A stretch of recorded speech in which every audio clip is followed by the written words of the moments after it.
All Zachtronics games come with a solitaire, and at some point they released the Zachtronics Solitaire Collection. At the end there's the Fortunes Foundation, which is specially made for this Solitaire Collection, which is on Steam and on iOS, so it is a very good iPad game as well. Fortunes Foundation is by far the most interesting game, and today I want to show you how to approach this one. One important note before we start is in the settings you can set the tarot movement to entire stack. By default it's on single card, and I think once you play it a lot you really want to have this on entire stack. I will quickly go over the rules so that it's approachable for both new players and somebody who has tried it before. We have 4 of these kind of suits, but they are themed differently. So we have the 3 of magic wands, I don't know. And we have, I just call them by the colors, green, red, yellow and blue. And then we have the special tarot cards which form like a 5th suit, where you can stack these in increasing or decreasing order, and you can only move one at a time. Then the end state is stacking all these normal colored cards from ace to king, as in any solitaire, and these arcana cards, these tarot cards I call them, they start either at 0 or at 21. You can start from both sides. That means you end with one card, and that's the theming is kind of cool, I think, because it is a game about intuition and also about logic, so you always end with a nice little wisdom from the tarot, which I kind of enjoy. Then there's one extra rule that you can put one card on top of these playing where you have to finish up basically. But this is very dangerous to do because you can only move them back if there's a legal move, and you cannot finish any cards to the minor arcana, which is the basic suits, before you get rid of this. And there's a single undo step. I think it's mostly just for misclicks. There's no real strategic advantage to this, but it's so annoying to ruin a game with a misclick. So that's the rules. So let's get into strategy. So like I said, I do it a bit by intuition, but I think there's also some more rules and systems that I can explain as we go. So of course the shuffle is random, so it's not a step-by-step walkthrough, and I can't even guarantee that I can finish this one. I think I heard that every deal is finished, so they just create a set that's always guaranteed to be able to finish, but you can, because there's so little undo, you can just put yourself in the wrong spot and ruin it for yourself and reach a dead end basically. But I'll try my best. So we start with one empty stack, and it's very important. It's so important to keep this empty stack as much as possible, preferably achieve another stack. So that's very important. Then the next, it's good to keep an eye on which cards can be moved out of the board. Of course, getting something out of this playing area onto the board is doubly important. It's the whole goal of the game, but also it just frees up spaces.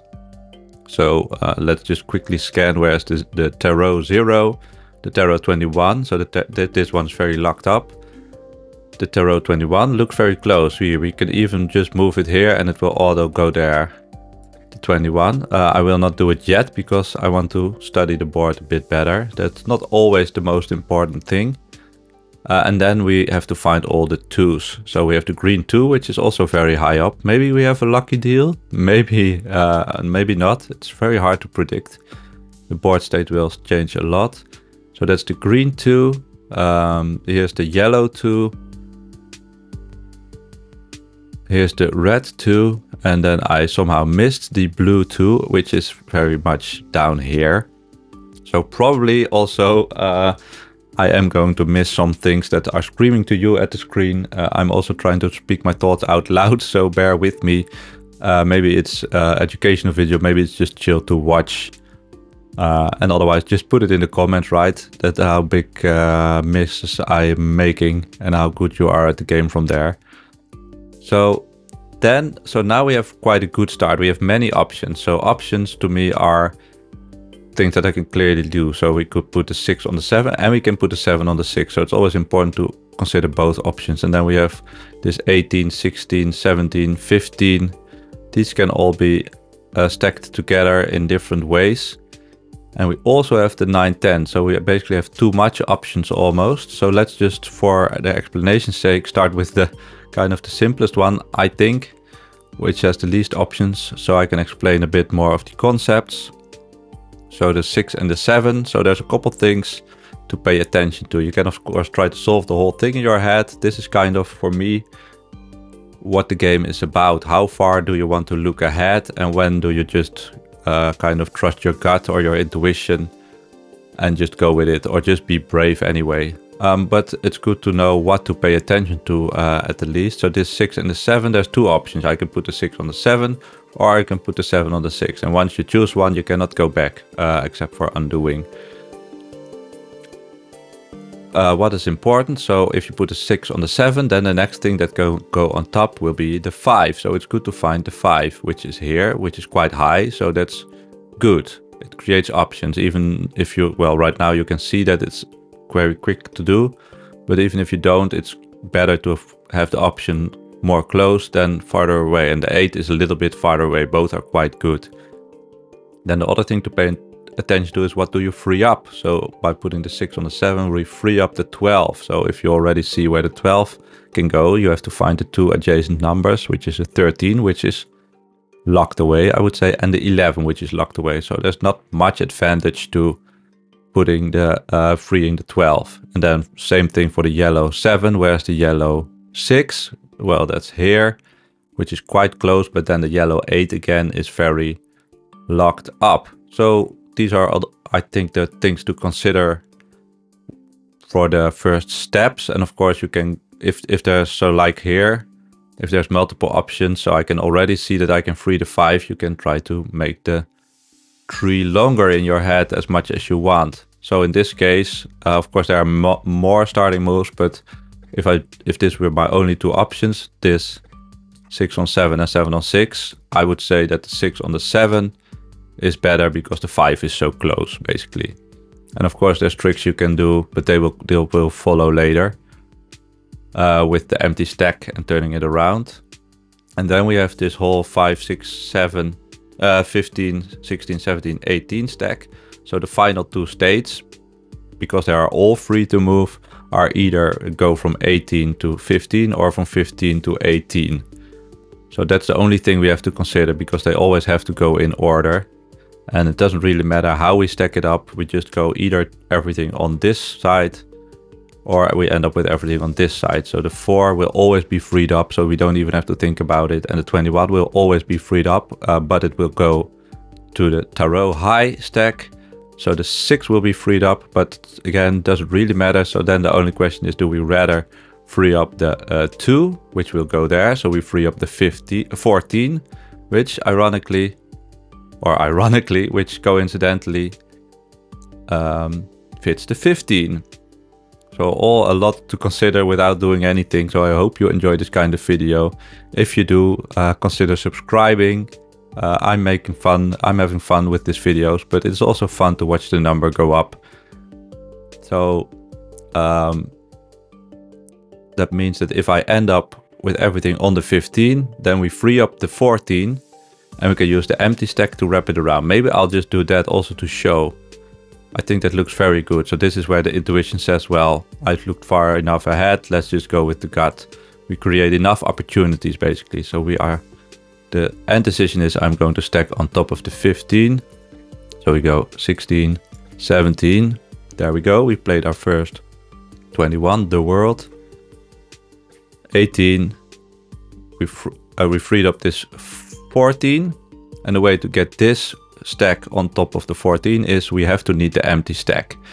If this was flipped, which was possible because the 14 was below the 18, then we have two options, because then we can either stack everything one way or another way. And in this case, we kind of have these two options, but it's so much better to keep the empty space. So we do it like this to turn it around. And if you don't have this option turned on, this move whole stack, then you have to do it just one by one, which kind of is cool, kind of is just a different tempo to play the game, but there's never a reason to not move the whole stack. And it ruins probably your undo options. So now we put this on top of there, and then we end up with an empty stack. So that's good. That's kind of a small break in the pace. That's one whole move set that I saw ahead, and I can feel quite confident that I'm in a better position because I still have one empty space and we improved the board. Any move improves the board basically, meaning there's more order in the board. There's more sequences, and the only way to make the state worse is to block these empty places, which sometimes is necessary, or even worse, block this temporary card. So now what do we have? Now we have freed up this 5 in the process. We also have this 10, 8, 9 of red. So with the 5, 6, 7, it's the same thing. So we either end up with all 3 on the 5 or on the 7. And which one of those seems more attractive? Well, the 12 will be freed either way. Doesn't really matter. So then one way to look at it is, well, if we end with the 7 on top, then the 8 will be the next one. If we end with the 5 on top, the 4 will be the next one. So that's plus points basically for starting with the 5, ending with the 7, which frees up the yellow 7, which doesn't do a lot, I think, because here's the 6 and there's the 8. And the other way around looks also attractive, just for the reason that we free up this 8 and we already have this 9, 10. So that's a plus for doing it the other way around. And I think that's better. It's more greedy. There's more direct impact. So the reason to do it with the 5 at the bottom was so that the 8 has a place to go, but it's still locked. And in this case, we have a direct option. So that means I will just commit to the 6, 5 move. So now I'm looking at this 8, 9, 10 pair, and it's the same thing. So it's funny because I did a trial run and it was a way different deal and I didn't have all these options. So the game can be very different. So of course it's not a full guide to how to solve this, but hopefully it helps to hear how I think about it. And I try to kind of capture some of the concepts that go through my mind. And you can, of course, it's your own game. It's solitaire, so you can just restart how often you want and build this intuition yourself. So 9 always goes.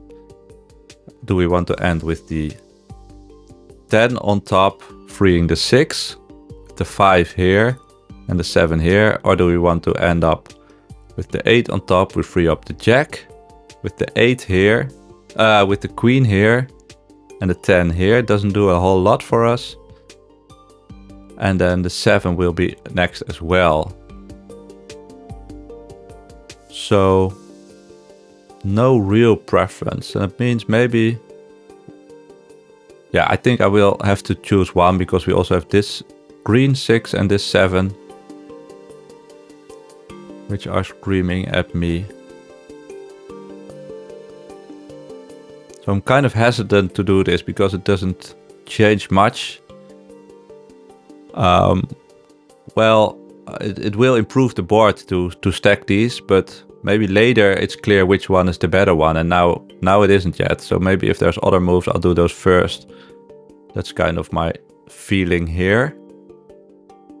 So let's see, what else do we have? Is the 0? So it's also always good to go back to, is there any obvious move? So I can sometimes just miss this obvious move, but the 0 is very far away. The 20 is far away, and no 2s. The 2s I will see quite early normally.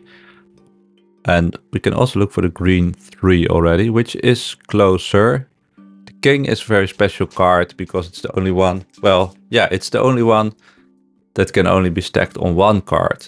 It can only go on the queen.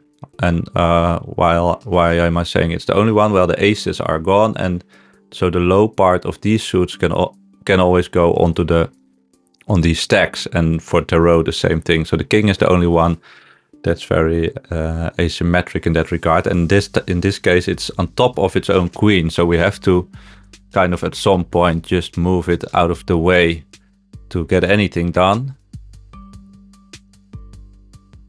There's no nice way to get rid of this, basically. And then here, we also have this 5, 4, 6 thing, which is kind of on the surface, because this whole stack can go. The 13 is behind it, and the 19 is here. So this looks like a stack that can go quite quickly we also have this yellow 3. I'm just kind of also checking the vibes. Well, which is on a 4 or a 2. So there's something there, but not clear how I would end up with an empty stack. But I think that means that emptying this 7 also is very nice. So I think now I just go with the... So it's funny because I want the 6 for this 5, but I think, yeah, it still feels better to kind of build in this 6 more, but actually it's only one card because you can just move them as a stack as long as you keep this free empty thing, which is the most important part to take away from this video, I think. So now I was trying to kind of clear up this because you can just go 2 and 3. The 7 goes here, so that's a very big argument to put the 7 on the 6. But we also have this Jack Queen thing going on. But I think I will go with this because it's just so nice to do. And look at that, that's already a 4 of red gone. So this maybe feels like a kind of lucky, easier board, but I don't want to cheer too early. We can do something here with these blues. This one and this one also are very nice. It would be nice to empty another spot. I think then once you get to there, it becomes very chill.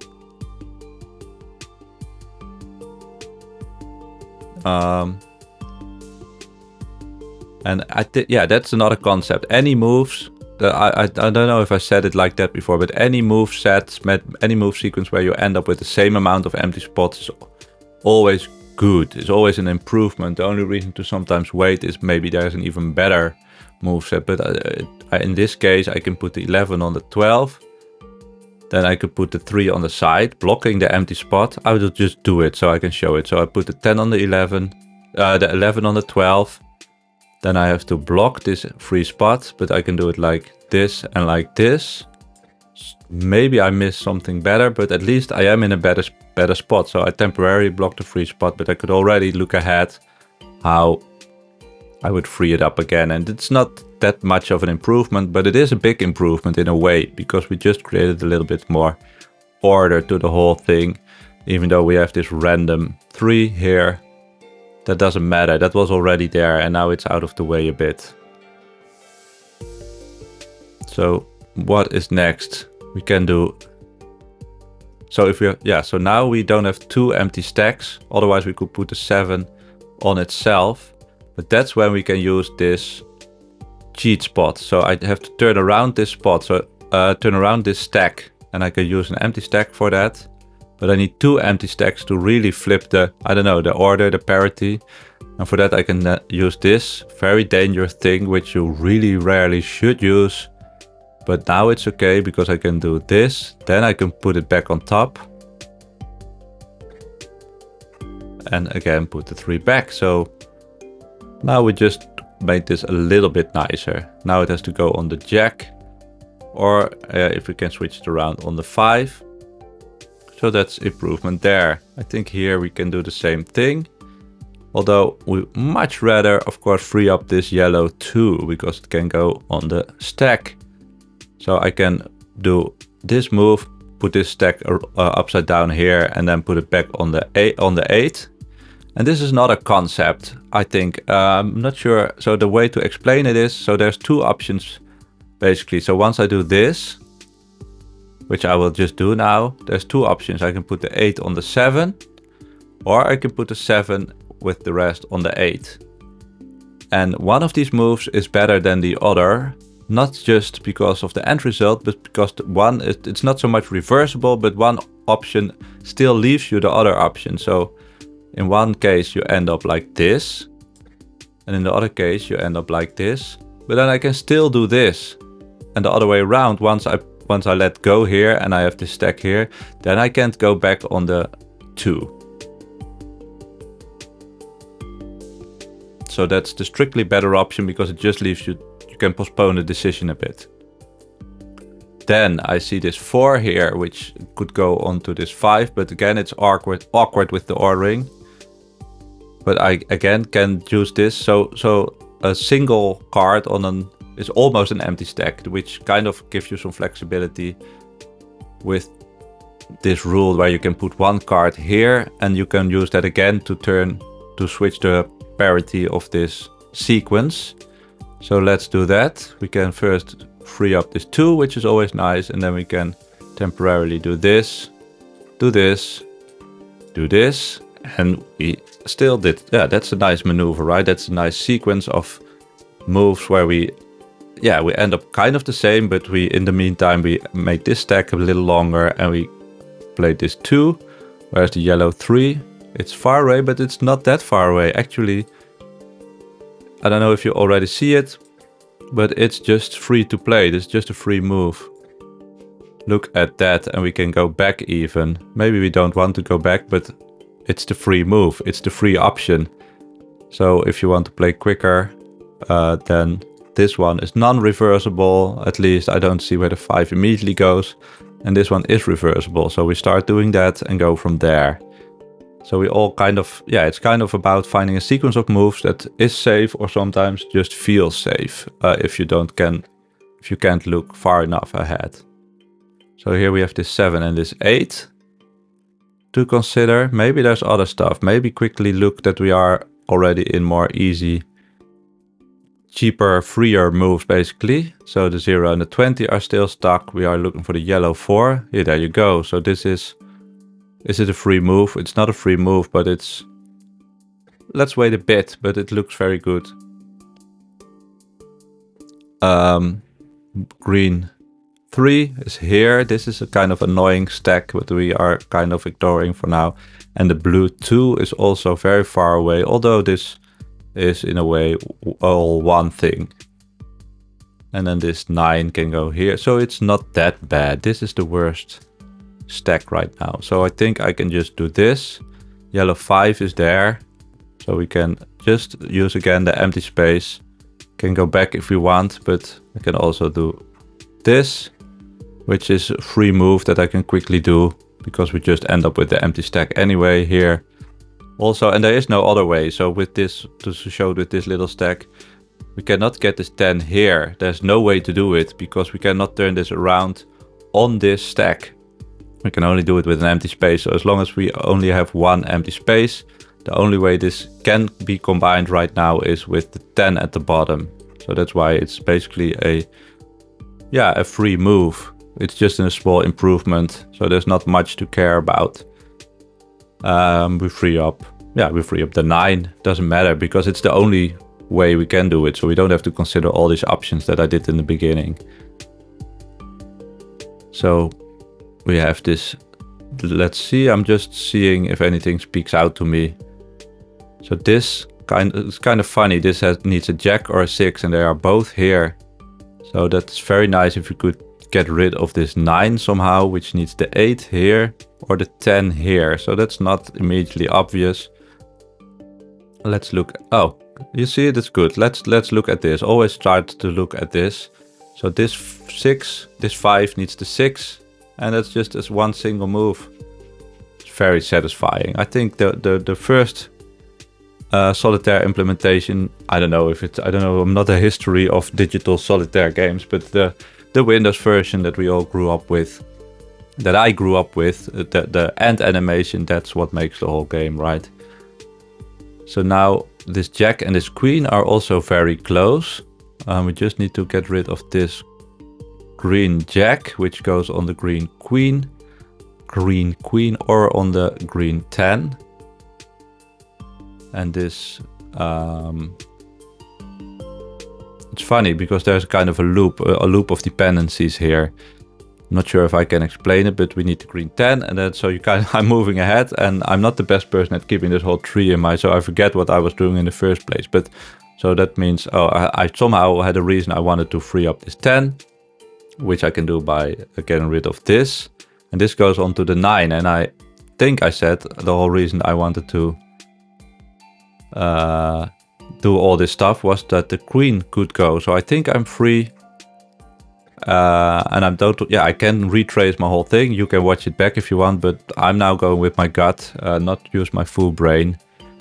And I think the conclusion was I can do this, I can do this, and I can do this. And then I made a small mistake, but luckily I have this single one here because this thing is the wrong way around. So I'm saved by the Empress. What does it mean for my future? What does it say about my personality that the Empress is always there to save me? I don't know. I'm slightly joking, of course, but it's fun. It's fun. I do like the teaming a bit. It does add to the game in this case.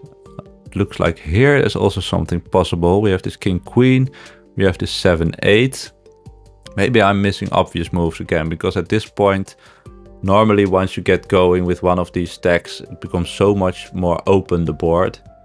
Yeah, I'm seeing a free move here where I can even do this.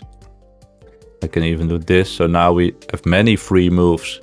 So free move being, yeah, just keeping the same amount of open stacks, and we even ended up with one more open stack. So I think now you could go quite quickly. I'm still hesitant because I want to finish this game, and it's still easy, I think, to make a tiny mistake, and that would make the video a lot worse, I think, if I didn't actually finish the board with all my cool stories and theories.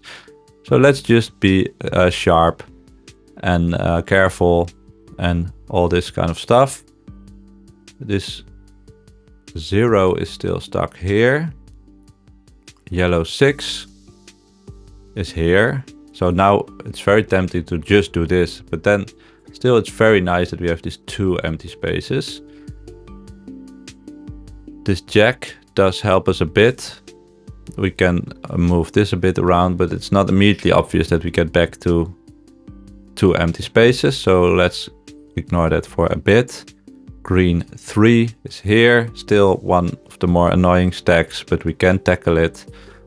This one is also very close, this green 2, and the green 3 would... Oh, no, I'm this is a kind of a tricky thing. It looks like this is a whole sequence, but the 10 is missing, so it's a bit farther away. And then the red king...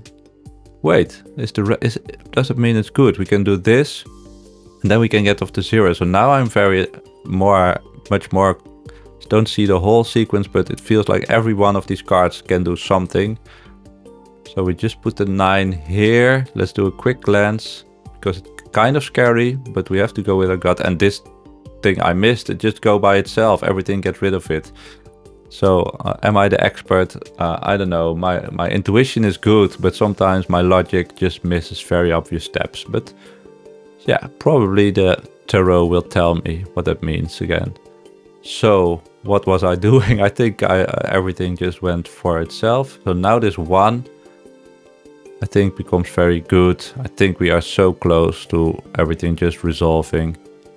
We kind of can manipulate as well which card we end up with, I think, because but let's just play it in the greedy way. So we can get rid of all this. I really think we are in the home stretch. We can get rid of this. Can do this. So we only have 2 colors left and a little bit of, so I think now it's just a matter of freeing everything without much thought. I think just make sure that the low ones are on top. I think it will just resolve itself, and we end up with the wheel. So this is our magic wisdom of the day. It also is for you as the watcher who has somehow watched this full video to the end. I hope you enjoyed it, and I will read you your wisdom, your poem, your tarot, your future. Number 10, the wheel. What goes up comes down again. One moment you're on top, the next you've been laid low. It also applies to the game a bit, but for every turning wheel there's an axle which doesn't move at all. Isn't that beautiful? And in any case, thanks for watching.